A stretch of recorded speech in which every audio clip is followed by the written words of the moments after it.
as vantagens, né? Então, existe vantagem, sim, né? Então, acho que é motivar os gestores de saúde em influenciar o comportamento do corpo clínico e da equipe multiprofissional, na busca pela eficácia clínica com os recursos adequados. Então, a gente vê que tem muita margem aí da gente olhar para dentro da casa e entender como que eu posso ser mais eficaz na realização daquele procedimento, sem, com isso, refletir, direcionar o meu custo para a operadora, né? Porque quando a gente fala no fee for service, por exemplo, na cobrança aberta, né?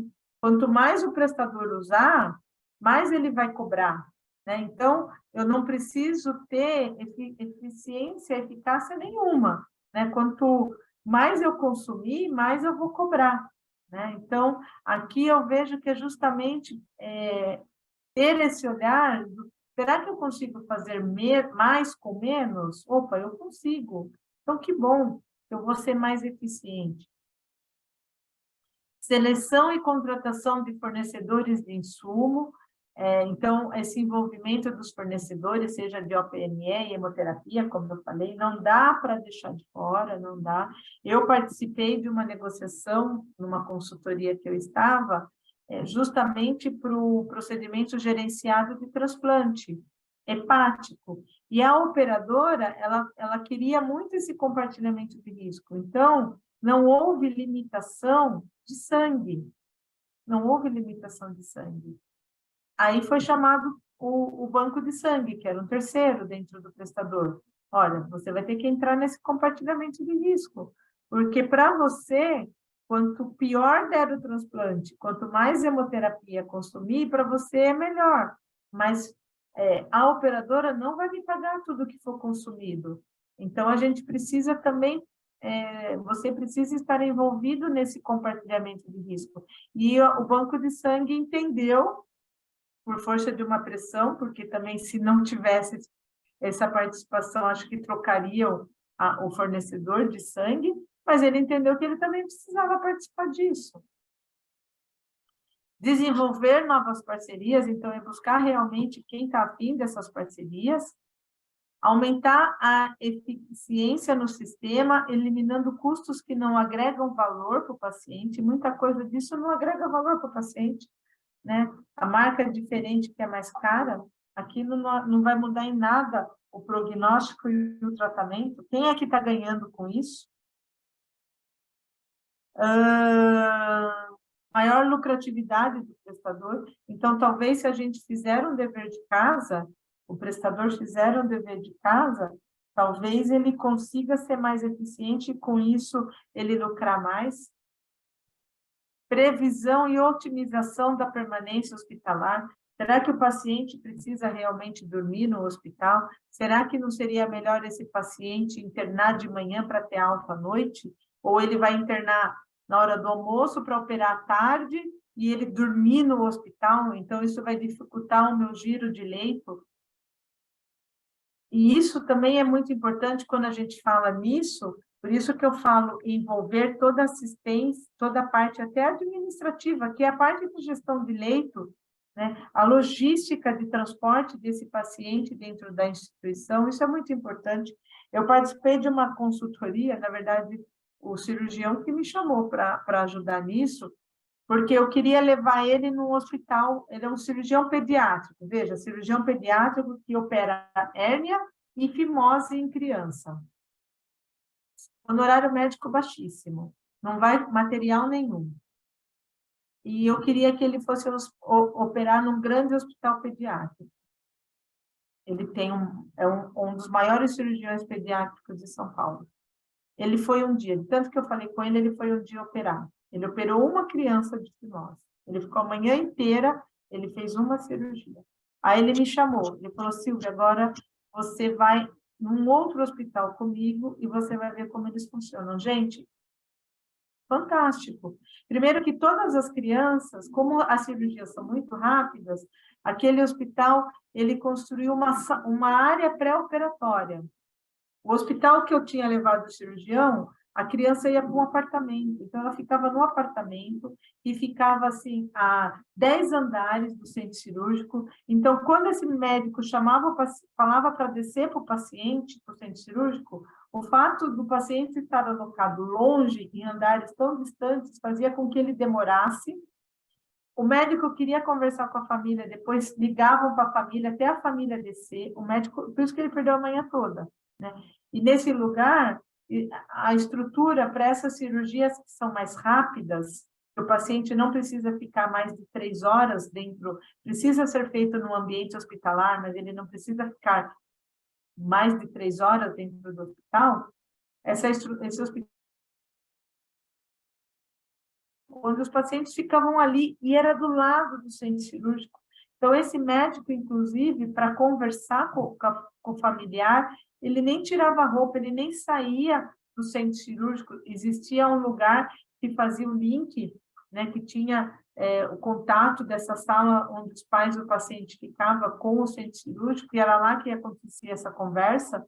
E ele falava, olha, aqui eu fiz uma cirurgia, no outro lugar, eu faço 8. O tempo que eu fiz uma aqui, porque demorou até o paciente descer, até começar, o anestesista começar a anestesiar, é um anestesista que não estava acostumado com criança, então deu uma dosagem até a criança acordar.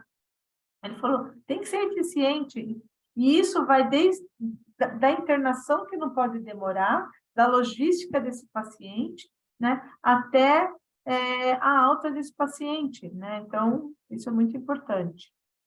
Ter maior previsibilidade na gestão do sinistro das operadoras de plano de saúde e uma produção no faturamento do prestador. Então, isso é uma coisa interessante, porque se eu sei que eu vou liberar, que eu liberei 6 autorizações para uma cirurgia, tantas autorizações para outra cirurgia, e quando eu libero uma autorização, normalmente são 30 dias para realizar, que é o prazo da minha senha, eu sei que naqueles 30 dias eu vou realizar aqueles 150 procedimentos que eu já autorizei. E se eu já tenho isso na forma de um procedimento gerenciado, de um valor fixo, eu, enquanto operadora, já tenho uma previsibilidade do meu sinistro. É um evento que aconteceu, mas é um evento que eu já tenho um valor aí previamente negociado.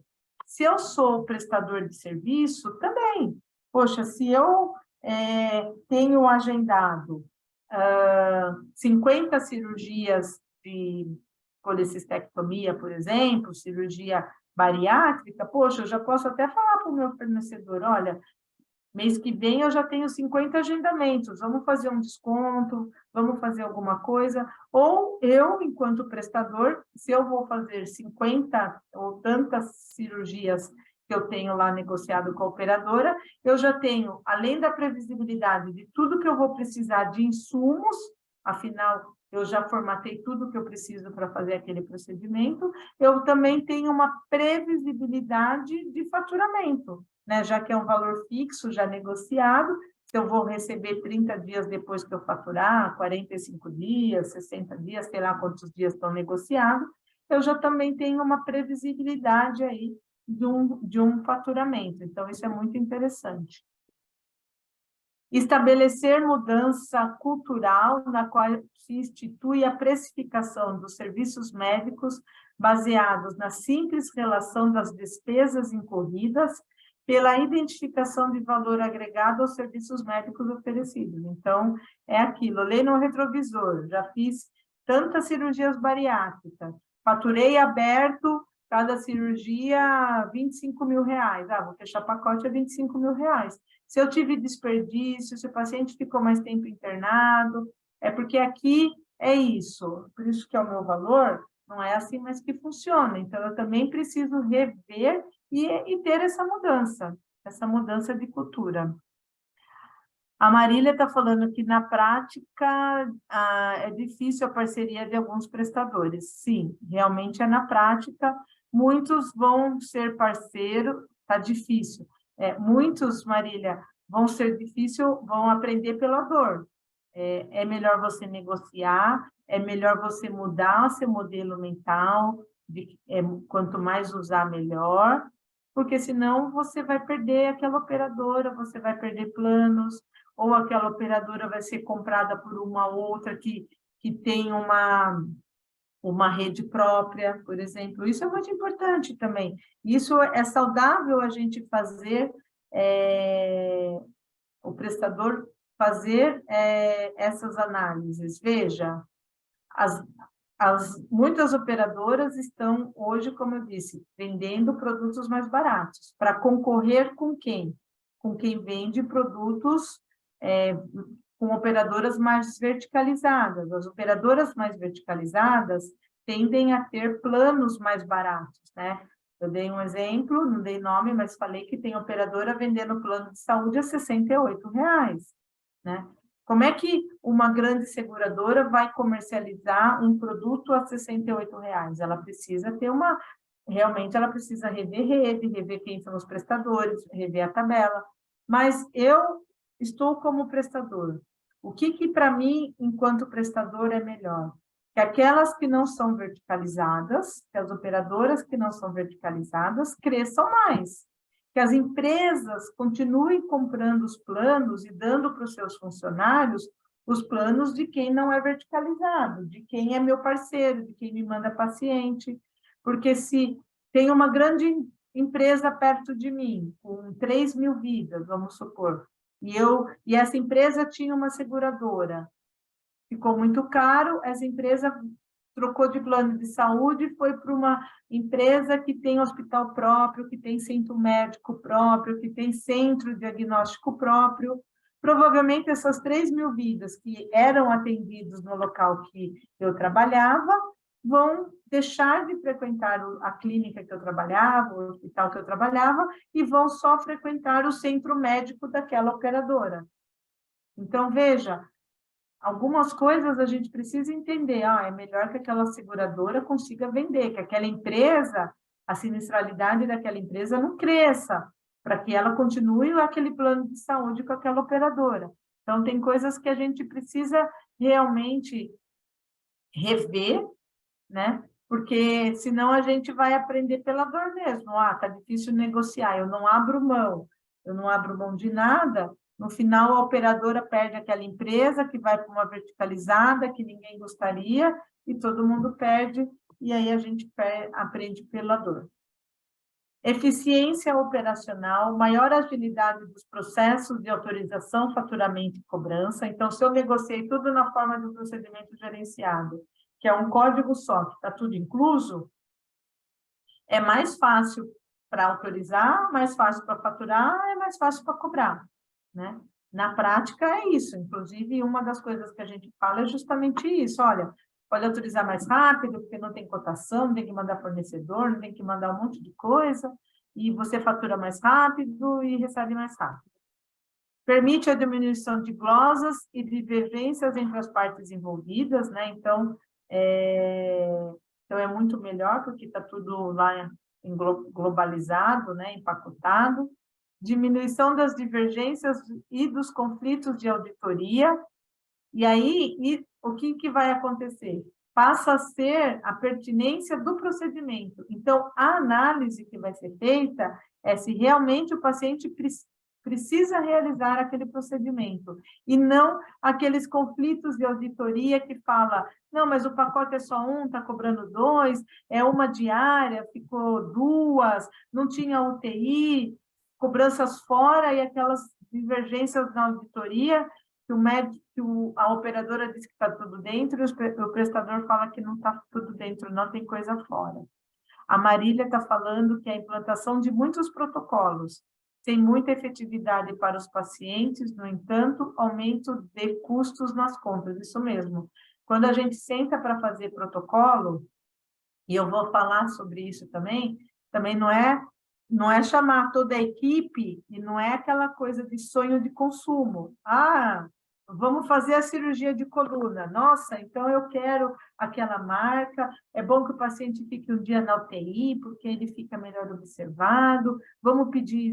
Não é aquele sonho de consumo de todo mundo, não, de colocar coisa no protocolo. Realmente precisa ter efetividade e, como eu já coloquei ali, valor agregado ao paciente. Aquilo tem que ser percebido como realmente há uma melhora no atendimento do procedimento que está sendo realizado no paciente. Porque se for colocar coisas no protocolo só para insuflar aquele protocolo sem nenhuma necessidade, isso não faz sentido. Racionalização de recursos, né? Então, se eu tenho tudo bem definido, se eu vou usar exatamente o que eu preciso, eu tenho uma racionalização de recursos, e recursos sempre são finitos, tá? Redução de custo com auditoria, participação e contribuição das equipes médicas e multiprofissionais, isso eu acho muito importante, porque hoje, gente, muitos prestadores têm pacotes negociados com as operadoras, grandes hospitais com corpo clínico aberto, vários médicos vão operar naquele hospital, e os médicos nem sabem que aquilo está empacotado, que ele não poderia pedir determinados materiais, e às vezes, quando você vai conversar com o médico, que você fala, ele fala, não sabia, eu pedi porque, eu usei porque estava na sala disponível, achei que podia ser usado, né? Tanto é que tem operadoras que já têm protocolos bem instituídos com muitos médicos e com muitos hospitais. Tanto é que quando você fala para o médico assim, mas é tal operadora, o médico já sabe, não, essa operadora, eu já sei que não dá certo esse material, não. E é bem assim que funciona, né? O médico já acaba sendo, a equipe assistencial já acaba sendo doutrinada, porque sabe que os protocolos formatados junto com aquela operadora não acontece como você falou, não, Marília, põe tudo aí que passa. Acompanhamento do desempenho das equipes médicas e equipes multiprofissionais. Então, aí a gente tem que avaliar o desempenho daquelas equipes, inclusive é um momento da gente ter aí uma remuneração P4P, né, que é justamente dar um merecimento aí, né, uma remuneração, né, por performance, né, um pagamento por performance, né. Segurança assistencial do paciente, então, isso é muito importante, porque vai haver uma padronização, então, o paciente, já que está tudo muito padronizado, muito estabelecido, muito protocolado, as regras muito claras, a chance de fazer algo errado diminui, transmitindo uma segurança assistencial. Reconhecimento dos resultados e da qualidade dos prestadores de serviço, então, por isso que é importante ter indicadores.